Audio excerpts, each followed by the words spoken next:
ជាស្លាប់ក៏មិនស្ដាយសង្ខាមិនឲ្យសះណាមើលមានជាតិយើងបានឡើអូបងស្មោះទឹកដីបងលាស្រីថ្លៃព្រោះជាតិ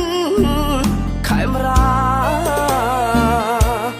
បងសន្យានឹងវិលមករកស្រីអូនកុំព្រួយភ័យ